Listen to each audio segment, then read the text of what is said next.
for the show. Doors are open, ladies and gentlemen. Doors are open.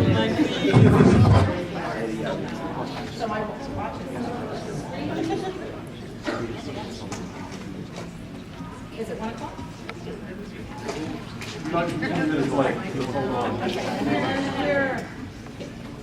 Should it start on time every time? Should start on time every time. That's what I'm saying. May I begin? Absolutely, please do. Would you like the microphone? No. Okay. Hi everyone, my name is Robbie LaPree. I'm the director of the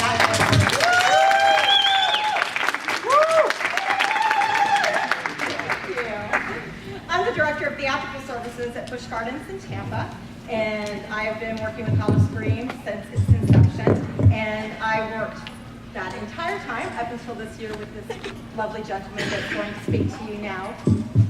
And I'd like to just say a few things about Mr. Scott Swenson. When the definition of a man of many talents was written, Scott Swenson's name was at the head of the list because he is a director, a producer, a writer. He is a talented actor and a talented improv artist as well.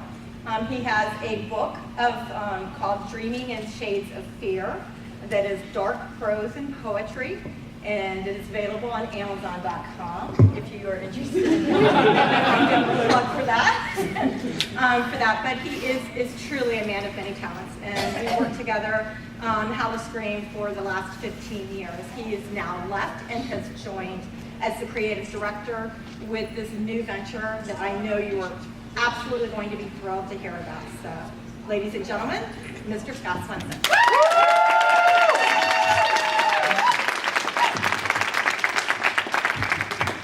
I have to give Robbie a kickback on all books that are sold from this point forward. Well, hi there. How's the show going for everybody? Y'all having a good time? How many people, this is your first day here? How many people were here yesterday? How many people didn't raise their hand either time? There's always a few of you. Well, what we're going to talk about today is interactive haunting. And I'm going to use, yes, I am going to use the Vault of Souls as sort of a background for that, but I'm also going to talk about some other things, some great projects that I had the chance to work with the Busch Gardens team, Hello Scream team, and Robbie.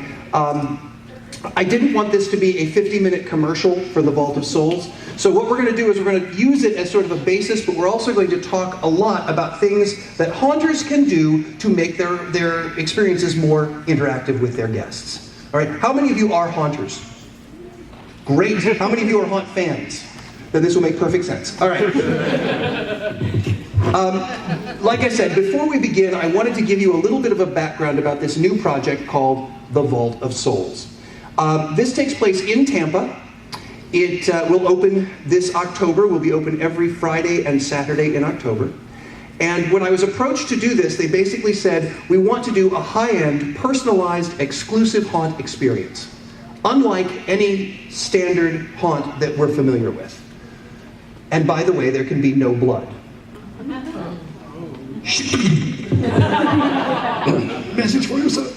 Anyway, so it was a challenge, because if you've seen stuff that we've done at Hello Scream before, you know that I'm not afraid of doing gory, drippy stuff. But what we decided to do is we decided to make it a paranormal experience. The experience itself has a very, very limited capacity.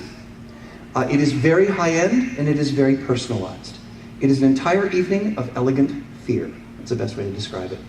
The overall concept is it takes place in a bank building that was built in 1923. If you're familiar with Florida history or Tampa history specifically, in 1923, there were a lot of things going on. Bootlegging was huge. Spiritualism was huge. So there were some people making some money off in kind of an unscrupulous manner. And according to our mythology, these people were concerned what would happen after they passed.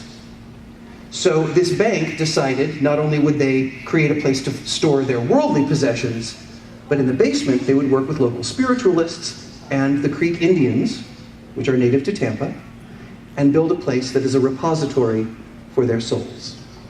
A safe haven, if you would. The challenge is, when you are in a safe haven, when your souls are protected within a safe haven for eternity, is it a safe haven or is it a prison? So that's the overall basic 30,000-foot concept of what the Vault of Souls is all about. It does start in an elegant club. It's a 3-story full marble bar that has characters in it. A solo cellist will be playing. When your number is up, and by the way, it is 100% time ticketing, so everybody will have a time slot and arrival slot. When your number is up, and that's because you're given a bolita ball, which is a Cuban gambling ball, sort of like a lottery ball. When your number is called, you proceed into the ritual. The ritual is in the basement of this building. It is a 6,000 square foot, non-linear haunted experience. Non-linear meaning there is no pathway. Wow. You explore on your own. Because it is filled with the spirits of those long past, you don't want them to recognize you as perhaps one of their relatives, one of their descendants. So you must wear a neutral white face mask, and you cannot speak. So going back to our very first Facebook post, it was shh, and that's what will continue throughout the entire experience. When you do decide it's time to escape, because you are not a resident of the Vault of Souls, you can escape. And you finish your night in a 1920s speakeasy, which will have one of the coolest things, and I shouldn't be telling you this, don't tell anybody. The coolest thing that we're going to be doing is, I don't know if you've ever seen those old, like, dirty movie things that you look into and turn the crank, yeah? Instead of actually being dirty movies, we're actually going to have a live feed to certain rooms downstairs in the basement. So if you go with a group and some of them are too chicken to go downstairs, they can watch you scream like a little girl. And then also on the third floor, we will have tarot readers and psychics to give you personal readings if you want to experience the whole shebang. We will have 3 different pricing structures. It's called the Passbook account, the Premium account, and the Gold Standard account. And these will allow you different access to different things. The Gold Standard is pretty much keys to the kingdom. Can I say that in Orlando? I don't know. Pretty much keys to the kingdom, and you have concierge experience through the entire thing. Ticket prices do start at $100 per person. It will only be open 10 nights, and we expect that there will be less than 5,000 people total who will ever be able to experience this. So, it is not your standard run-of-the-mill haunt for everybody. We're not looking for volume. Also, you cannot be under the age of 18 to experience this. You must be 18 years or older. Okay? So, that gives you... I get so excited. I may take this off, because is this too loud for anybody? Because some of you guys sit in the front row going, oh my God. Just to give you a little feeling of what the Vault of Souls is about, this is what I call the flavor video.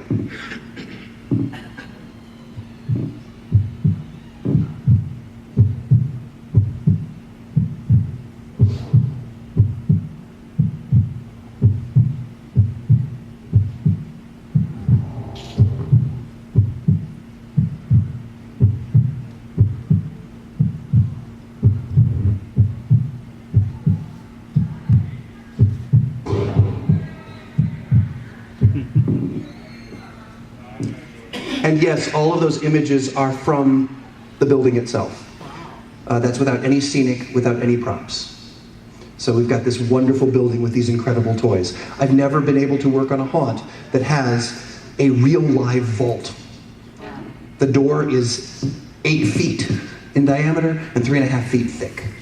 When you walk into this room that is surrounded by 4 feet of concrete on all sides, the pressure changes. You feel it in your ears. It is the creepiest thing. And I've never been able to duplicate that, so that's pretty cool. All right, so that's enough about the vault for the moment. What we're going to talk about is involving people in your haunts. And I love this quote because I think this works for theater in general, but especially for haunts. Tell me and I will forget. Show me and I may remember. Involve me and I will understand. Today we're going to talk about ways to make your guests at your haunts understand the fear you have to offer. Now, some of this is very basic in the construction of the haunt itself. Transitions and thresholds, going from one room to the next. If you can have, in your haunt, if you can have a door, if your fire marshal will allow you to have a door, there is something about having to open a door that is creepy. You've seen it in every horror film. Tight shut hand on the doorknob. Door turns, slowly opens, and depending on what era, either something screams at you or nothing happens. And it builds the suspense. Doors are incredibly useful. Curtains, if you can't do doors. Again, you need that cinematic feeling of going to the next thing. Floor surfaces. How is this interactive? Well, anytime a guest has to change the way they walk, you are impacting them. You are making them interact with the environment. Floor coverings, whether it's, and again, these are pictures from the vault as well. If it's a broken tile, that's not a trip hazard. It changes, if it's carpeting, it changes the way you walk. It changes the sound in the room. It forces people to interact differently. I just said carpet. Metal grating. I love metal grating on the floor. Because when you have to walk over metal grating, first of all, it really makes women who are wearing spike heels angry. But it also gives you the opportunity to do lighting effects. It gives you the opportunity to do fog effects. And it makes people walk differently. They interact. They change their behavior based on what you have done. Rat patches. This is something actually, I think, Robbie, I think you came up with this. This was something we did in one of the haunted houses at Hollow Scream. We had a room where we wanted it to feel like there were rats all over the room. And so we added pieces of carpet that were rat-shaped to the concrete floor and glued them down. So as you walked, you'd see people walking going, yeah, because you couldn't see the floor, but it changed, and it forced them. You'll receive it, you won't be told you're receiving it, but it'll just show up. So it actually starts before you even get there. One of the things that is going to be in this is some form of a collectible. This is a sample of one of the things that we did. It will, again, share the backstory. We also use newsletters. Keep people posted so that it's not just, oh, it's October, got to think about the haunt. No. Keep them posted all the time. Keep them involved. Keep them engaged. Keep your audience active. Exit surveys. Now, people are thinking, what does that have to do with interactivity? That brings them back the next year. If you ask them, what did you think? What's better? What can we do? Not only do you learn, but they feel involved. It costs you nothing if you're a haunt owner. And of course, lovely parting gifts. The joy about the Vault of Souls is it's the only haunt I know that has valet parking included with every ticket. So when your car comes back, there just might be something sitting on your front seat.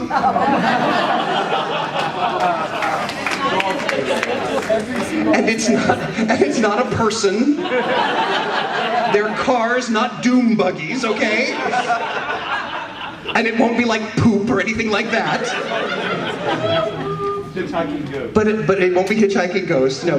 But it just might be a hand-rolled cigar and a rose. Expensive toys. These are the things that we're going to experiment with, and I know other people have experimented with, and if you have, please come up and talk to me afterwards, because I want to know whether it worked or not.